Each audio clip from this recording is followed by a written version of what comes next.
aux États-Unis. Merci. Les États-Unis se félicitent d'avoir voté pour le renouvellement de cette mission essentielle d'une année supplémentaire et nous remercions la France d'avoir mené les négociations. Nous nous félicitons devant cette mission de maintien de la paix stratégiquement placée pour appuyer les efforts actuels du président Trump pour ouvrir la voie à la paix dans la région. Malheureusement, les négociations sur le renouvellement du mandat de la MONUSCO, une fois de plus, ont été perturbées par les efforts du M23 et du Rwanda visant à saboter un processus de paix viable. Lors des négociations, nous avons envisagé d'autres changements à apporter au mandat de sorte à faciliter la mise en œuvre du cadre de Doha.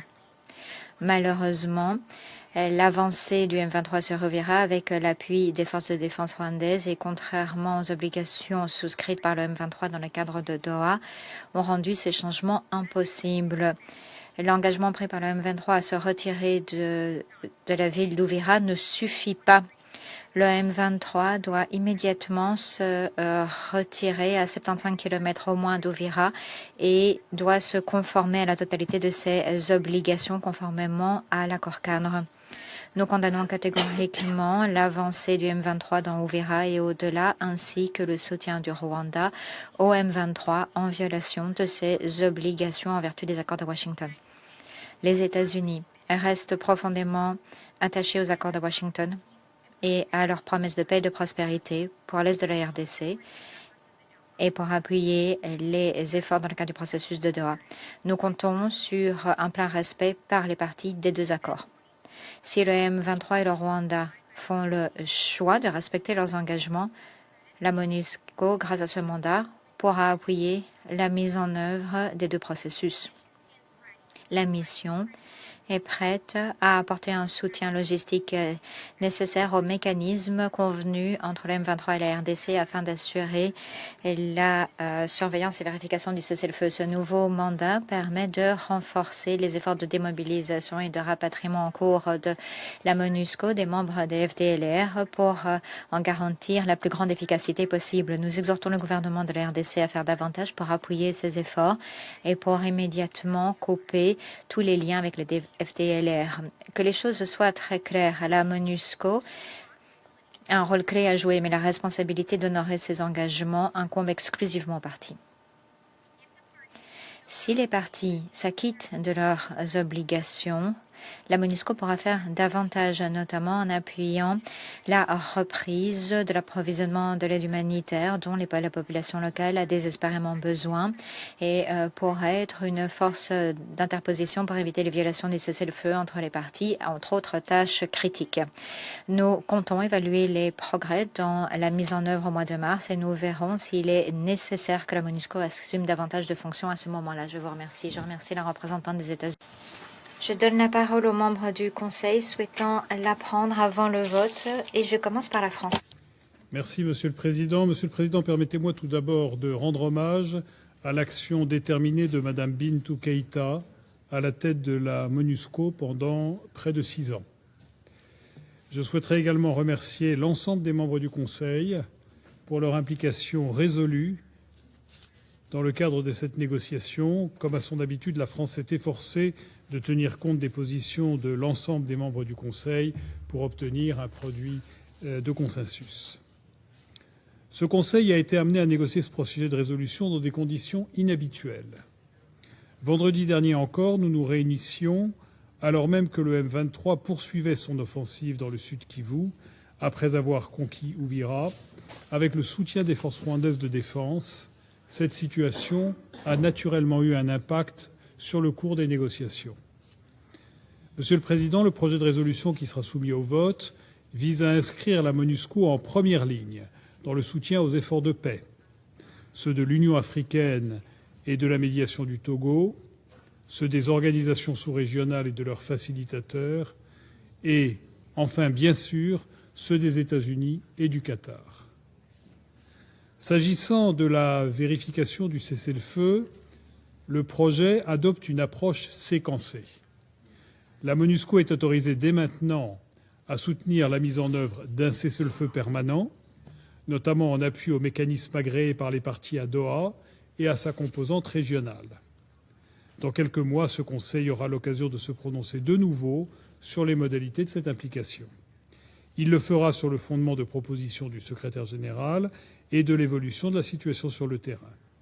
Cette approche reflète une volonté de compromis entre les diverses positions exprimées lors de la négociation, dans un esprit de responsabilité. Enfin, le texte rappelle que les restrictions à la liberté de mouvement de la MONUSCO et à l'exercice de son mandat sont inacceptables. Ce Conseil devra se montrer prêt à agir si ces restrictions venaient à se poursuivre. Monsieur le Président, le vote d'aujourd'hui représente une page importante pour la MONUSCO qui ne pourra porter ses fruits qu'en fonction de progrès concrets sur le terrain. Face à la gravité et à l'urgence de la situation, et à l'instar de cette résolution, la France appelle l'ensemble des parties à honorer leurs engagements en vue d'une paix durable dans l'Est de la RDC et dans la région du Grand Lac, dans le respect de la souveraineté et de l'intégrité territoriale de la République démocratique du Congo. Je vous remercie. Je remercie le représentant de la France de sa déclaration. Je vais à présent mettre le projet de résolution aux voix. Que les délégations pour le projet de résolution publié sous la cote S/2025/824 veuillent bien lever la main.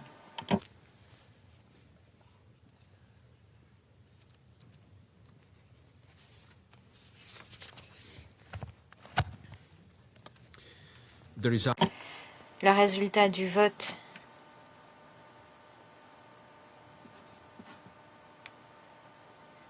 est le suivant. Le projet de résolution a recueilli 15 voix pour. Le projet de résolution a été adopté à l'unanimité en tant que résolution 2808. Je donne la parole aux membres du Conseil souhaitant faire une déclaration après le vote. La Chine. Monsieur le Président, le Conseil de sécurité vient d'adopter la résolution 2808 renouvelant le mandat de la MONUSCO pour 1 an.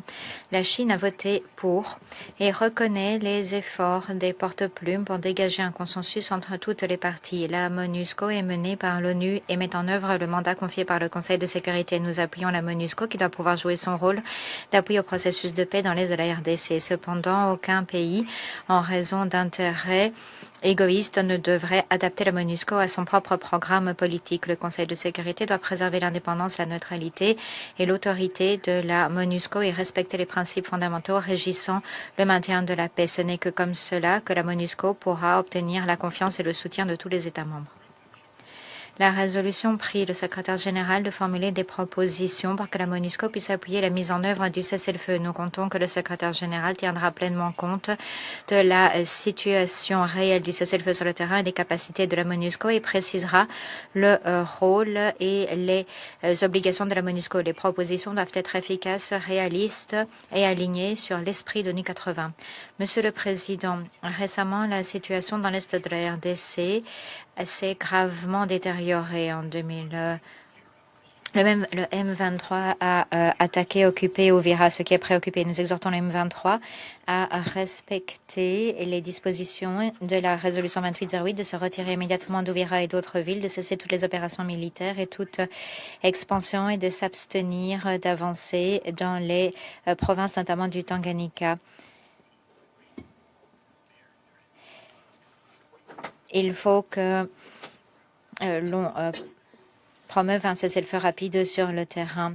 Le mandat de la MONUSCO devra être adapté en fonction de l'évolution de la situation sur le terrain pour éviter des retombées du conflit et maintenir la paix et la stabilité dans l'est de la RDC et de l'ensemble de la région. Nous appuyons pleinement les efforts de la RDC visant à préserver la souveraineté, l'indépendance et l'intégrité territoriale du pays et appuyons les efforts de la RDC pour rétablir la gouvernance et l'autorité dans l'est de la RDC dans les plus brefs délais. Tous les pays extérieurs de la région devraient rester profondément attachés à la paix dans l'est de la RDC, cesser de profiter de la situation et de rechercher des ressources économiques et autres intérêts égoïstes. Nous appuyons pleinement la MONUSCO dans l'exercice de ses fonctions. Nous appuyons l'envoyé spécial pour la région des Grands Lacs du secrétaire général qui participe à des efforts de médiation et nous sommes prêts à travailler avec toutes les parties afin de contribuer davantage à la paix et à la stabilité dans les de la RDC. Je vous remercie, Monsieur le Président.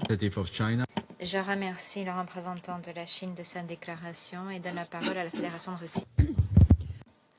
Monsieur le Président, la Fédération de Russie a voté pour le projet de résolution préparé par la France visant à proroger le mandat de la mission de l'ONU pour la stabilisation en RDC.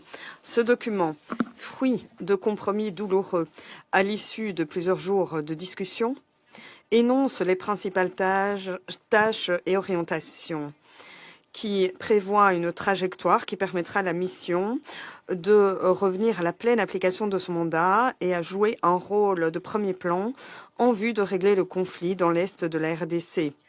En particulier, il s'agit d'une participation à la surveillance d'un éventuel cessez-le-feu qui devrait voir le jour conformément à la résolution 2773 du Conseil et dans le cadre d'obligations mutuelles des parties dans les accords de Doha et de Washington. Nous attendons du secrétariat qu'il fournisse des explications fournies quant aux modalités concrètes de participation de la mission, aux mécanismes de Doha de surveillance et de vérification du cessez-le-feu, et cela avant le 1er mars de 2026. Nous souhaiterions souligner également que, conformément à la résolution qui vient d'être adoptée, la décision du Conseil de sécurité d'envoyer des casques bleus au Sud Kivu à ces fins ne pourra être prise qu'après notification écrite à la direction de la mission quant au fait que la situation dans cette province le permet. Aujourd'hui, hélas, l'évolution de la situation sur le terrain ne fait que démontrer que les belligérants ne pensent qu'ils ne peuvent régler le conflit que par des moyens militaires. Nous sommes convaincus qu'ils se trompent éminemment. De surcroît, l'intensification des hostilités à la frontière avec le Burundi ne font que renforcer les risques pour ces différentes parties. Nous appelons les parties à faire taire les armes, à honorer leurs obligations, les dispositions de la résolution 2773, dans laquelle sont énoncés les principaux éléments d'un règlement de ce conflit sanglant, ce pour le bien de millions de citoyens de la RDC et d'habitants d'autres pays de la région. Le Conseil de sécurité s'est prononcé sur la question en chargeant la mission d'apporter sa contribution si tous ces éléments sont mis en œuvre. Merci de votre attention. À travers l'accès à l'électricité, des territoires lointains vivent à nouveau le retour de l'État comme garant du bien-être commun, conformément à la vision du président de la République, chef de l'État, son Excellence Monsieur Félix Antoine Tshisekedi. Dans sa démarche d'équité énergétique, l'ANSER étend progressivement ses interventions sur l'ensemble du pays, en accordant une priorité aux zones les plus touchées par la précarité énergétique. Dans l'espace Grand Équateur, sous l'égide du ministre des Ressources hydrauliques et de l'électricité, son Excellence Aimé Molendo Sakombi, 2 centrales solaires photovoltaïques sont développées simultanément. À Bongandanga, dans la province de la Mongala, à Basankusu, dans la province de l'Équateur. Ces projets marquent une étape importante dans l'accès à l'énergie moderne dans ces territoires. Accompagnant la mise en œuvre sur le terrain, le directeur général de l'ANSER, M. Cyprien Mussimar, fait état d'un niveau d'avancement significatif. Basankusu, construction d'une centrale de 700 kW crête, avec un taux d'exécution de travaux estimé à 96%. Bongandanga, construction d'une centrale de 300 kW crête, pour un taux d'exécution de travaux à hauteur de 85%. Dans les 2 sites, l'éclairage public est d'ores et déjà opérationnel, apportant une amélioration nette et visible dans le quotidien des habitants. Là où la nuit avait longtemps occulté les rêves des communautés, se lève désormais un jour nouveau. Et là où l'accès à l'électricité est restauré, c'est le retour de l'autorité de l'État qui est rétabli. ANSER, pour un nouveau jour sur la RDC.